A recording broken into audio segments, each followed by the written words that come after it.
नमस्कार दोस्तों, मैं कुमार आकाश अपने YouTube चैनल एग्ज़ाम मेकर 24 में आपका स्वागत करता हूं।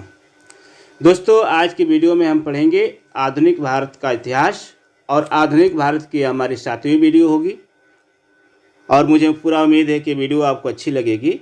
यदि वीडियो आपको अच्छी लगती है तो आज ही हमारे चैनल को सब्सक्राइब कर लीजिए, वीडियो को लाइक कर दीजिए, शेयर कर दीजिए और बेल आइकन को ज़रूर दबा लीजिए, जिससे मेरे द्वारा अपलोड की गई वीडियो का नोटिफिकेशन आपको सबसे पहले मिले।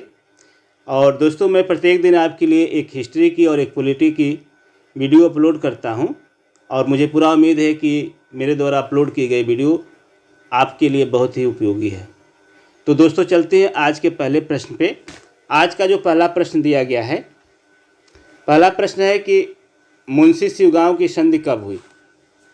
दोस्तों, आपको बताना है कि जो मुंशी शिवगांव की संधि हुई थी कब हुई थी, और आपसे परीक्षा में पूछा भी जाता है कि मुंशी शिवगांव की संधि कब और किसके बीच हुई थी। तो दोस्तों, यह जो संधि हुई थी वह हैदराबाद का जो निज़ाम था और मराठा पेशवा बाजीराव प्रथम के बीच हुई थी। बाजीराव प्रथम के बीच।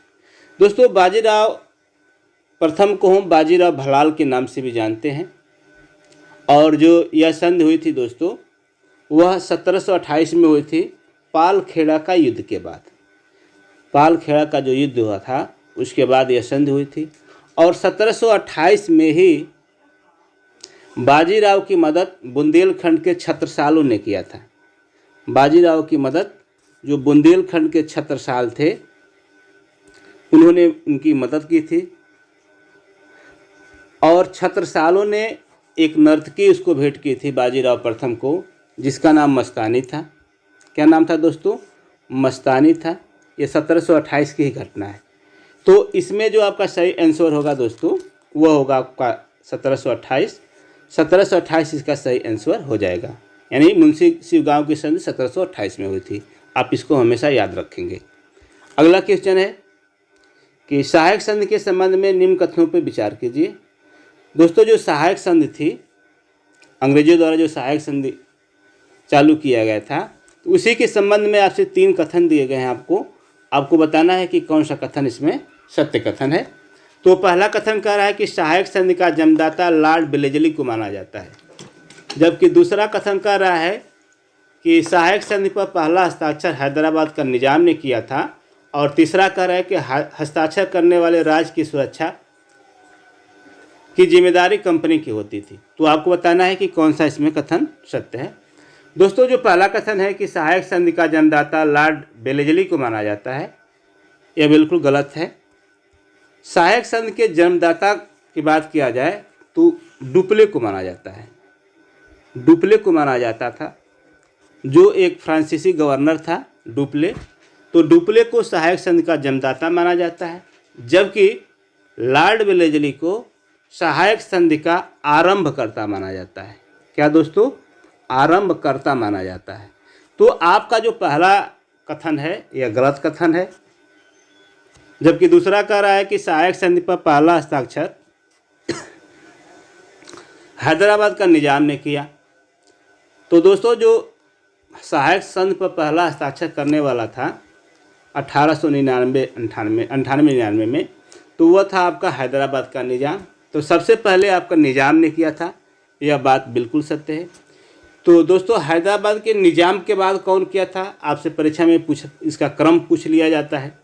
तो सबसे पहले हैदराबाद का निजाम, उसके बाद आपका मैसूर, उसके बाद आपका तंजौर। तो आप HMT याद रखेंगे, हैदराबाद, मैसूर और तंजौर। उसके बाद APBS, ए से अवध, P से पेशवा, B से भोसले और S से सिंधिया। तो सबसे पहले हैदराबाद, उसके बाद मैसूर, तंजौर, अवध, पेशवा, भोसले और सिंधिया। तो इस तरह आपका क्रम है, तो इसको आप याद रखेंगे। तो आपका दूसरा भी कथन सही होगा, पहला कथन गलत होगा। जबकि तीसरा कह रहा है कि हस्ताक्षर करने वाले राज्य की सुरक्षा की जिम्मेदारी कंपनी की होती थी। दोस्तों, जो सहायक संधि पर हस्ताक्षर करते थे तो उनके राज्य की जो सुरक्षा की जिम्मेदारी थी वो कंपनी की हो जाती थी। यानी कंपनी अपनी एक रेजिमेंट उस राज्य में रख देती थी और उस कंपनी का खर्च राज्य को देना पड़ता था, जिसको हम प्रोटेक्शन मनी कहते थे। क्या कहते थे दोस्तों? प्रोटेक्शन मनी यानी सुरक्षा खर्च। और राज्य जो थे अपनी उनकी जो सेना थी उसको कम कर देते थे, यानी कम रखते थे। तो इसमें आपका तीसरा भी कथन आपका सही होगा, दूसरा सही होगा, पहला गलत होगा। तो आपका जो सही आंसर होगा दोस्तों वो विकल्प सी हो जाएगा, 2 और 3। अगला क्वेश्चन है दोस्तों कि कौन सा गवर्नर जनरल मुगल सम्राट अकबर द्वितीय के बराबरी के स्तर पर मिला था। दोस्तों आपको बताना है कि कौन सा ऐसा गवर्नर जनरल था जो मुगल सम्राट अकबर द्वितीय से उनके बराबरी के स्तर पर मिला था। तो दोस्तों जब कंपनी ने सर्वोच्चता की नीति अपनाई यानी सुपरमेसी की नीति अपनाई तो अपने आप को ये सर्वोच्च मानते थे कंपनी वाले। और इस कार्य को करने वाला यानी आरंभ करने वाला कौन था? तो लॉर्ड हेस्टिंग था। कौन था दोस्तों? लॉर्ड हेस्टिंग था, लॉर्ड हेस्टिंग। और इसका कार्यकाल कितना था? ये 1813 से लेकर 1823 तक इसका कार्यकाल था। और सुपरमेसी की नीति किसने अपनाई थी? और उसके बाद ये अपने आप को सम्राट के बराबर समझने लगे। तो बराबरी के स्तर पर मिलने वाला जो पहला गवर्नर जनरल था दोस्तों, स्तर पर मिलने वाला, वो था आपका लॉर्ड एमहर्स्ट था। ये आपका पहला जो विकल्प होगा इसमें सही होगा। इसी ने अकबर द्वितीय से उनके बराबरी के स्तर पर मिला था। तो आपका पहला विकल्प सही हो जाएगा। अगला क्वेश्चन है दोस्तों कि किस गवर्नर जनरल ने यह घोषणा की कि लाल किला बहादुर शाह जफर के बाद खाली करना पड़ेगा। दोस्तों कौन सा गवर्नर जनरल था जिसने ये घोषणा की थी कि जब जो लाल किला है वो बहादुर शाह जफर के बाद उसको खाली करना पड़ेगा। 4 विकल्प दिए गए हैं, Lord Dalhousie, Lord Canning, Lord Clive और लॉर्ड इरविन। तो दोस्तों यह कथन कहने वाला आपका लॉर्ड डलहौजी था। लॉर्ड डलहौजी ने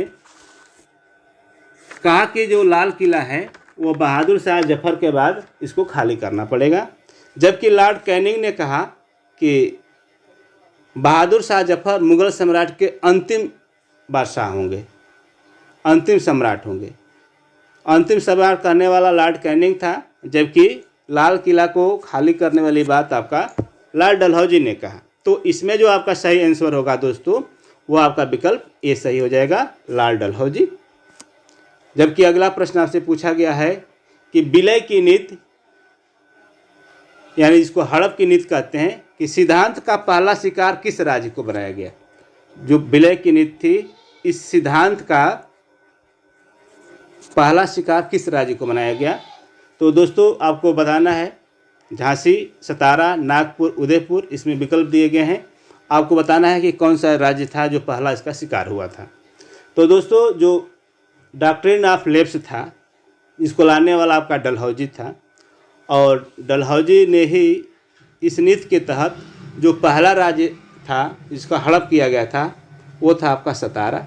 सतारा को सबसे पहले इस नीति के तहत ब्रिटिश राज्य में मिलाया गया था। तो आपका इसमें बी विकल्प सही होगा। और दोस्तों इसमें क्रम भी आपसे पूछा जाता है कि क्रम क्या होता है विलय के नीति से मिलाने वाले राज्यों का। तो सबसे पहले सतारा को मिलाया गया, सतारा को। उसके बाद आपका जैतपुर को, जैतपुर। उसके बाद आपका संभलपुर, संभलपुर, संभलपुर।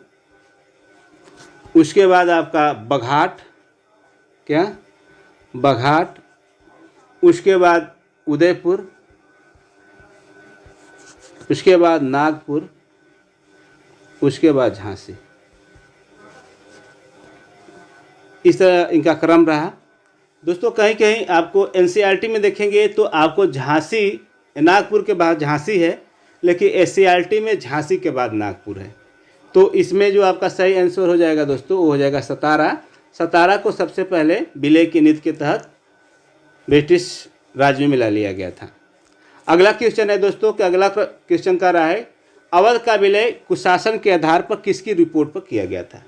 दोस्तों जो अवध का विलय था वह कुशासन के आधार पर उसका विलय किया गया था और उस पर आरोप लगाया गया था कि यहाँ पे कुशासन है।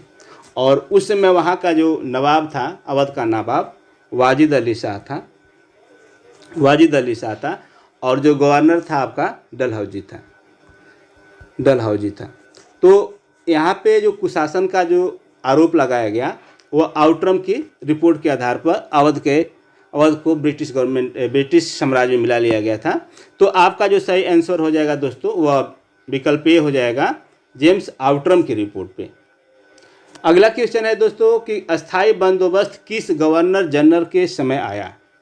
दोस्तों जो अस्थाई बंदोबस्त था, सरकार जो ब्रिटिश गवर्नमेंट थी एक अस्थाई व्यवस्था बनाना चाहती थी राजस्व की।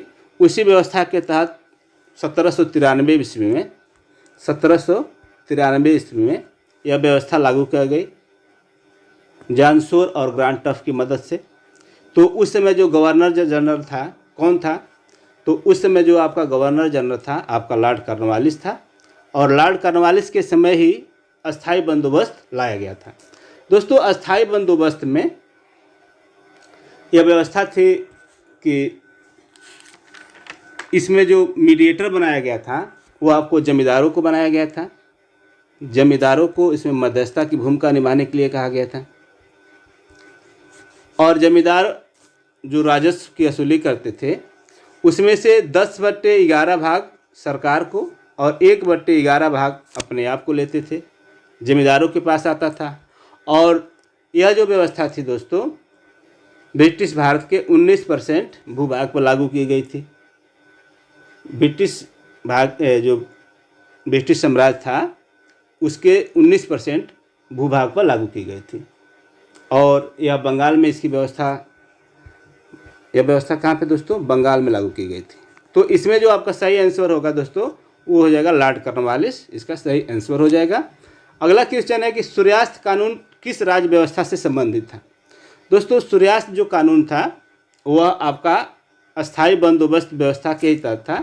यदि आप निर्धारित तिथि पर कर जमा नहीं करते हैं सूर्यास्त तक तो आपके द्वारा जो आप भूभाग लिए हैं वह जमींदारों द्वारा ले लिया जाता था। तो सूर्यास्त कानून आपसे पूछा जाता है कि किस व्यवस्था के तहत इस कानून को लाया गया था, तो अस्थाई बंदोबस्त व्यवस्था के तहत इसको लाया गया था। जबकि अगला क्वेश्चन कह रहा है दोस्तों कि महलवाड़ी व्यवस्था में मध्यस्थ की भूमिका किसको सौंपी गई थी। दोस्तों अभी आपको हमने बताया कि अस्थाई बंदोबस्त में जमींदारों को मध्यस्थ की भूमिका मध्यस्थ बनाया गया था जमींदारों को, जबकि महलवाड़ी व्यवस्था में किसको मध्यस्थ बनाया गया था यह पूछा गया है। दोस्तों जो महलवाड़ी व्यवस्था थी यह पंजाब, उत्तर प्रदेश और मध्य क्षेत्र में लागू की गई थी, मध्य क्षेत्र में। और यह जो ब्रिटिश भारत की भूभाग था वह ब्रिटिश भारत में 30% भूभाग को इसको लागू किया गया था। और महलवाड़ी व्यवस्था का जनक हार्ट मैकेंजी को माना जाता है और यह व्यवस्था 1822 में लाई गई थी। ठीक। और इसमें जो मीडिएटर की भूमिका थी दोस्तों वह ग्राम प्रधानों यानी मुखियाओं को बनाया गया था। तो आपका इसमें जो आंसर होगा दोस्तों वह विकल्प ए हो जाएगा, सी हो जाएगा, ग्राम प्रधान या मुखिया को। और दोस्तों यह 30% भूभाग पर इसको लागू किया गया था। अगला क्वेश्चन है दोस्तों कि रैयतवाड़ी व्यवस्था कहाँ पर लागू की गई थी। आपको बताना है कि जो रैयतवाड़ी व्यवस्था थी यह कहाँ पर लागू की गई थी। तो दोस्तों रैयतवाड़ी व्यवस्था में मीडिएटर किसी को नहीं बनाया गया था। इसमें डायरेक्ट सरकार टू द किसान, इसमें मीडिएटर कोई नहीं था, सरकार और किसानों के बीच ये बात थी। और यह व्यवस्था आपके दक्षिण भारत में लागू की गई थी, दक्षिण भारत में यह व्यवस्था लागू की गई थी। और सबसे पहले यह व्यवस्था आपकी बारामहल एक ज़िला है तमिलनाडु में, वहाँ पे लागू की गई थी। और टॉमस मुनरो और अलेक्जेंडर रीड को इसका जन्मदाता माना जाता है। किसको? मुनरो और रीड को, इसको मुनरो रीड व्यवस्था भी कहा जाता है इसको। तो इसका जो सही आंसर हो जाएगा वो होगा दक्षिण भारत में। और यह ब्रिटिश भारत के 51% भूभाग पर इसको लागू किया गया था और दक्षिण भारत में लागू किया गया था। तो दोस्तों आज की वीडियो में बस इतना ही। यदि वीडियो आपको अच्छी लगी हो तो आज ही हमारे चैनल को सब्सक्राइब कर लीजिए, वीडियो को लाइक कर दीजिए, शेयर कर दीजिए और बेल आइकन दबा लीजिए। और मैं प्रत्येक दिन आपके लिए ऐसे ही वीडियो लेकर आता हूं, एक पॉलिटी की और एक हिस्ट्री की। और मुझे पूरा उम्मीद है कि मेरे वीडियो आपकी परीक्षा के लिए बहुत ही उपयोगी है। तो आज ही हमारे चैनल को सब्सक्राइब कर दीजिए। मिलते हैं अगले वीडियो में दोस्तों, तब तक के लिए नमस्कार, जय हिंद।